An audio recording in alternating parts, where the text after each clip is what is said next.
Good morning, folks. This is Greg Judy at Green Pastures Farm. This morning we're doing a small cattle drive down this gravel road back onto Judy, what we call the North Place Judy Farm, and the cows are really doing good. Golly, really got good condition on them for, you might say, we're halfway through November, or a third of the way through November. That just amazes me how they speed up right there. You know, they're kind of trot, but right when they hit that grass spot and go through that gate, that's when they take off running. See, they're just kind of trotting there. But once they hit that spot right there, there they go. They start galloping. One of the things I wanted to cover is we did skip a paddock coming this way, so we have a paddock to run the cows back to because we're headed on our full circle. This is our first pass across our winter stockpile, and today they're going to be on about 10 acres. And we're leaving enough that we have another grazing pass in there later this winter. But one of the things I wanted to cover is our pastures are so rich in clovers this year. It's just an unbelievable clover year. Some of those pastures are, 50, 60, in some extreme instances, maybe even 70% clover. And our cows, you see the tails on them, they're dried now, but they were pretty runny. And so what we started doing, they were getting too much protein. We started giving them, coming up through this Judy farm about a week ago, we started giving them a half a bale. So we'd get the Greg Judy bale unroller and just set out a half a bale, and we'd cut the strings, unroll half of it, and take the other half out of the pasture. And then that night we'd give them the other half of the bale. And there's 370 head in here, and they all get just a little bit of that hay. And I'll tell you how good a hay it is. It's 2-year-old hay, and they clean it up. It's orchard grass, lespedeza, and some red clover in it, but a lot of orchard grass. But it was dry, and so those cows got to self-medicate themselves. Look at that one. I love to see animals do that. You know why? Because they're healthy. Coming over here this morning, we passed 2 different cow herds. The cows have been on that same pasture all summer long. Never moved ever. These cows get to be moved twice a day. And people say, but Greg, you've got to be feeding them hay. I'm sorry, grain. You can't get animals this fat on grass. I'm like, well, yeah, you can, but you got to move them. You got to move them. You can't just do the Columbus method where you turn them out in the spring and go discover them in the fall. That doesn't work very well. It's not a very good way to make money in the beef cattle business. You can run more of them, and what you do run, there's going to be much better condition, and the health is going to be better on them because they're being moved. They're not being allowed to stay in their manure and urine. They're always moving forward on the clean ground, and that's why we don't have to worm our animals. None of these animals ever get wormed, not even the calves. And that's because they're always being moved forward onto new, clean dinner plate of salad bar. If you took all of us and put us in a room and left us there for all summer, and fed us in that same room every day, but all of our excrement had to be right there, we wouldn't be very healthy and happy either. And so, animals are the same way. You got to keep them moving on the clean ground to get away from the parasites and the fly load and all that stuff. It certainly helps. Boy, look at that bull. Man, he looks good.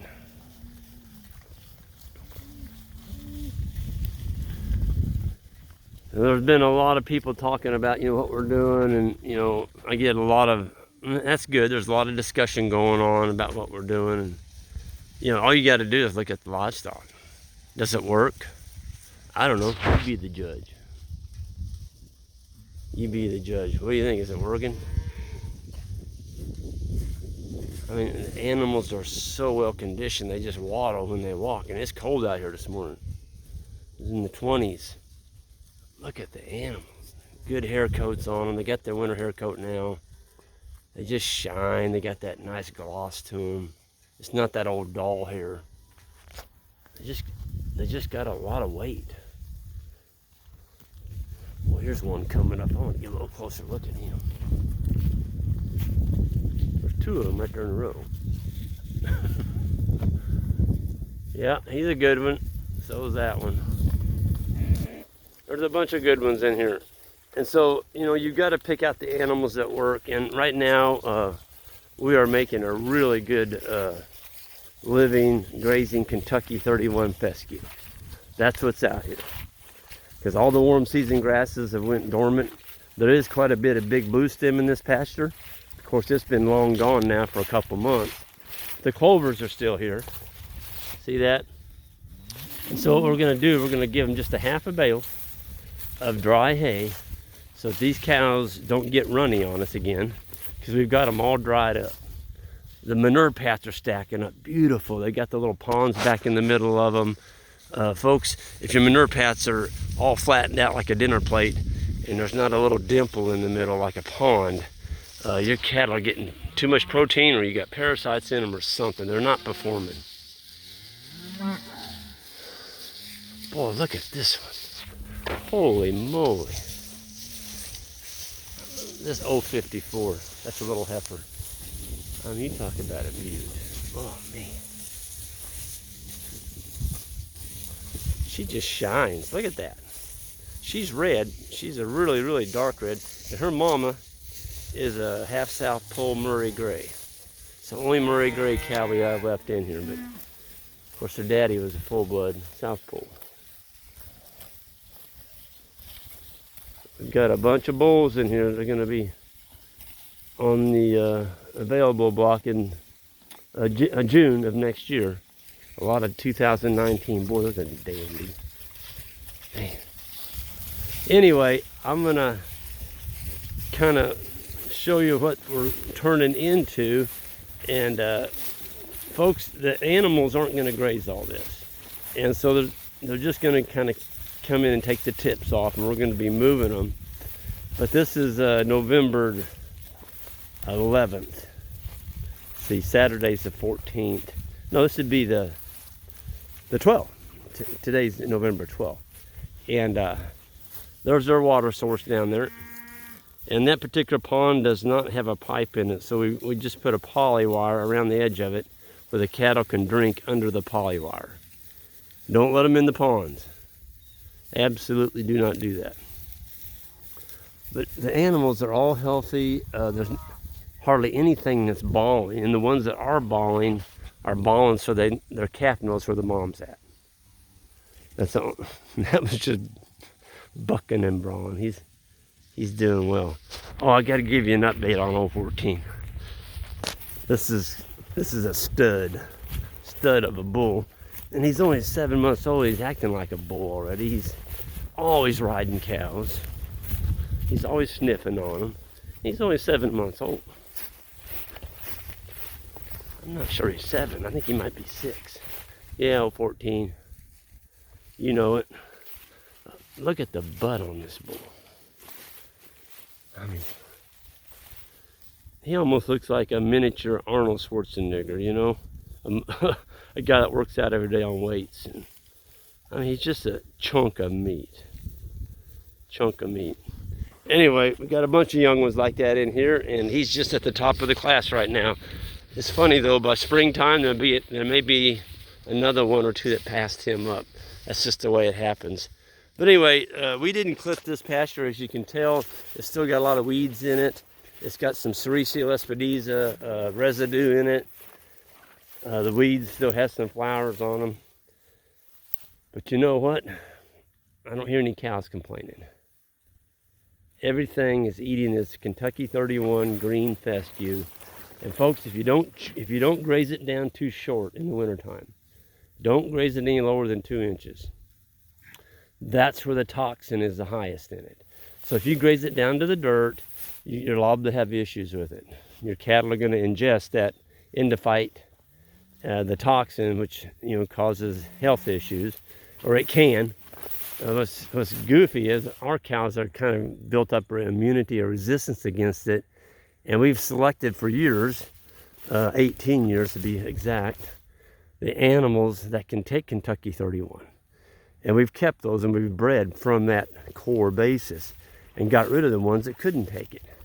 And we didn't have to go out here and spray, glyphosate on our land to kill the Kentucky 31 and start all over again with something else that probably wasn't going to stay there. And then, you got right back to Kentucky 31 again in 5 years, and you got to spray it again.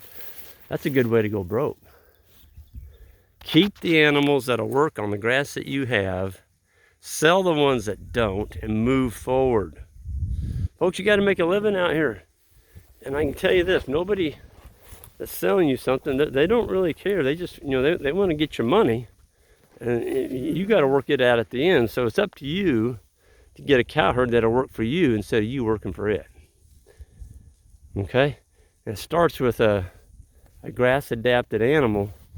It's about 1,000 pounds in our area. Now maybe, up in Iowa where you got thicker soil, further north you go, that may be an 1,100 pound animal or 12.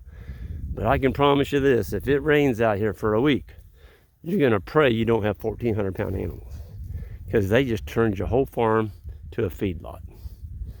They stomped the grass 8 inches down in the ground, and now you don't have any grass for your animals. And they got thin. We were coming here today, and there was cows out on the road. And I'm like, what are they doing out? Well, you could see, as soon as you looked at the pasture, there wasn't any grass in it. This cow jumped a 5-strand barbed wire fence to get something to eat. And she's a big old girl, probably 1,500 pounds. And you could almost read a newspaper through her. She's just too big. Just can't eat enough grass to get weight on for the winter. So keep your cow size down. You can run a whole lot more of them. They're not going to tear your farm up, and you make a good living.